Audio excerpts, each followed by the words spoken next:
Welcome to the Diary of a Pan-African Preacher. Dr. Martin Luther King Jr. once said, "The liberation struggle in Africa has been the greatest single international influence on African Negro students." Today's event or diary entry is the birthday of Dr. Martin Luther King Jr. Today, as most birthdays of Dr. King, I surround myself with books written by Dr. King or written about him, such as A Testament of Hope, the Essential Writings of Martin Luther King Jr., or I May Not Get There With You, written by Michael Eric Dyson. However, I am not as focused as I would normally be, as I am disturbed by a question. What would Dr. King say to the millions of persons who are marching around the theme of Black Lives Matter? What resonance would his speeches have for people of Soweto, South Africa, Makoka Lagoon, Nigeria, Kibera, Nairobi, Kenya, or the street workers of Heliopolis in Sao Paulo, Brazil? So this is a question that has been, let's say, influencing my mind and slightly disturbing my thinking.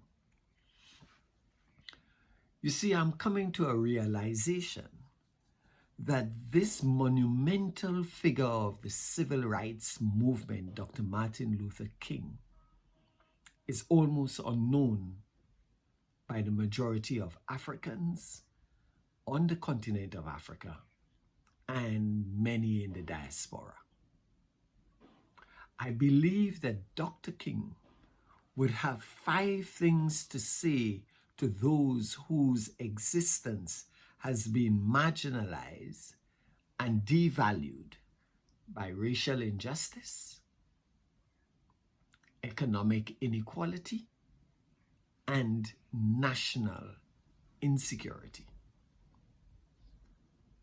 First, he would say, have a vision of yourself as made in God's image and likeness, so therefore deserving of dignity and respect.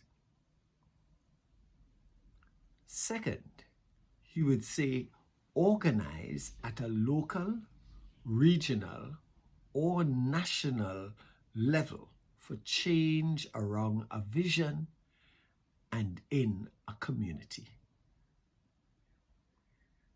Third, he would want us to know that we ought to mobilize and network in a diverse society, crossing boundaries of diverse oppositions and oppressions. Fourth, he would want us to recognize the intersectionality of justice,